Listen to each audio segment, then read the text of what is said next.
Bom, pessoal, então agora nós vamos para a nossa segunda parte da aula, que é o contrário. Em vez de a gente criar um gráfico, como é que a gente faz para interpretar e analisar informações de um gráfico? Tá?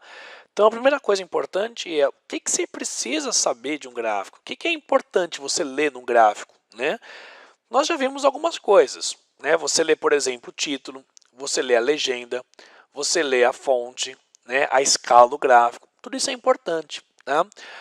Outras coisas também importantes, você vê numa linha, né? Por exemplo, essas que aparecem aqui na tela, né? Saber momentos onde o seu gráfico cresce, momentos onde o seu gráfico decresce, momentos onde o seu gráfico fica constante. Isso chama analisar o comportamento do gráfico. Será que seu gráfico é crescente? Será que seu gráfico é decrescente? Isso aí é legal você saber. Tá? Então, quando você vai ler um gráfico, depois que você lê a legenda, lê o título, lê as fontes, né? Lê a escala, comece a olhar para o desenho em si, entendeu? Vê se o seu gráfico sobe, vê se o seu gráfico desce, vê se o seu gráfico fica parado, né? Por exemplo, coisas importantes, não aparece aqui, mas às vezes algum gráfico ele dá para ser um ponto. Quando eu falo um ponto, quer dizer que você conheça o valor numérico, tanto de um eixo quanto no outro. Então, todos os valores numéricos que ele te der, são valores importantes. Você identificar esses valores e, se você quiser, até anota eles. Né? Com certeza, o exercício depende disso. Tá bom? Né? Então, quando você olhar no gráfico, basicamente você olha isso. Você olha o comportamento do gráfico, a tendência dele. Se tiver algum ponto famoso, quer dizer, algum ponto onde ele te dá os números, né? Deve ser um ponto relevante para a questão. Tá joia? Mas só para você ver, como quando você interpreta um gráfico, você consegue responder coisas muito legais. Não nem ser de matemática. Olha que legal essa questão que é de física e ela é bem interessante. Quer ver? Vamos ler junto? Ó. Uma composição metroviária movimenta-se entre duas estações com velocidade variável de maneira a proporcionar o mínimo incômodo possível aos passageiros. Entre os gráficos apresentados, qual é o mais adequado à situação proposta? Então olha que interessante, ó. Ele não quer que você faça conta nenhuma, né? Ele está descrevendo uma situação do cotidiano, né? Em algumas cidades, né, onde o metrô é mais forte, é mais frequente essa situação. E a partir dessa situação que ele está descrevendo, como é que você analisa um gráfico para você obter um respaldo técnico em cima de uma situação descrita? Né? Então, vamos ler os 4 gráficos. O que eu preciso tirar de informação desses gráficos? Vamos ver. Ó, primeira informação importante, os eixos. Tá? Esse gráfico não tem título, né? Então não tem problema. Então vamos ler um pouco o que significam os eixos. Tem 2 letrinhas, né? V e T, em todos eles, né? Provavelmente, por se tratar, né, de um problema de física, essa letra T deve significar o tempo, não é? Né? E aí, essa letra V deve indicar a velocidade, né? No próprio enunciado ele comenta um pouco sobre velocidade, deve ser o que está acontecendo aí. Então é um gráfico onde no eixo horizontal você tem o tempo e no eixo da vertical você tem a velocidade. Né? Então, a primeira coisa interessante é pensar o seguinte, né?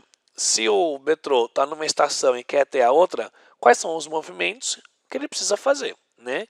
Então, ele começa primeiro parado, então reparou que ó, ele começa no instante zero aqui, então esse gráfico é possível, aqui ele começa no instante zero também, e aqui também.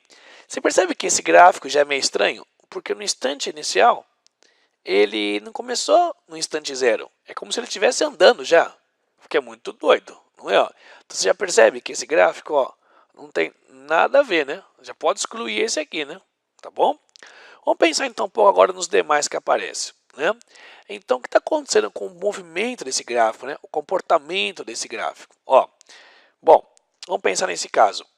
Ele está parado, ele começa a aumentar a velocidade e de repente a velocidade começa a diminuir.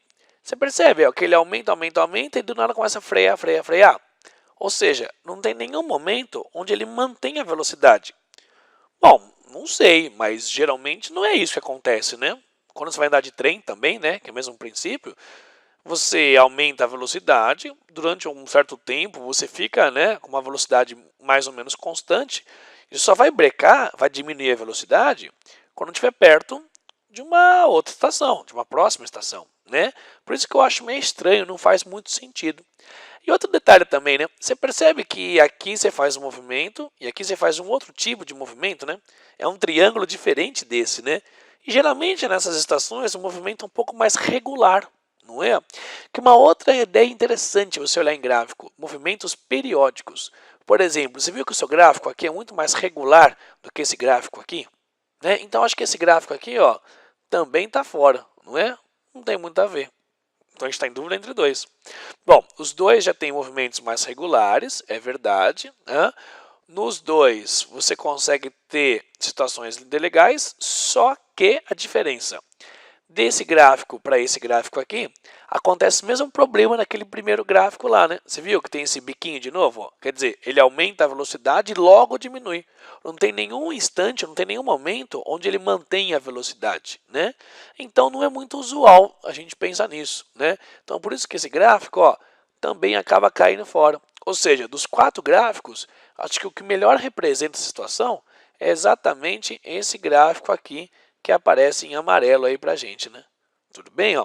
Então olha que interessante, olha o tanto de conclusão que você tirou só de olhar para o movimento de um trem, né, no caso do metrô, e analisando o gráfico em cima disso, ok? Então essas ideias são importantes porque você vai usar depois de outras questões, tá? Você olhar para esses detalhes e depois você prestar bastante atenção nisso, tá bom? Não precisa se preocupar se quiser agora e anotar tudo que eu falei, porque no final da aula, depois até aparecer um resuminho onde aparece escrito isso, tá? Mais importante do que escrever é você treinar.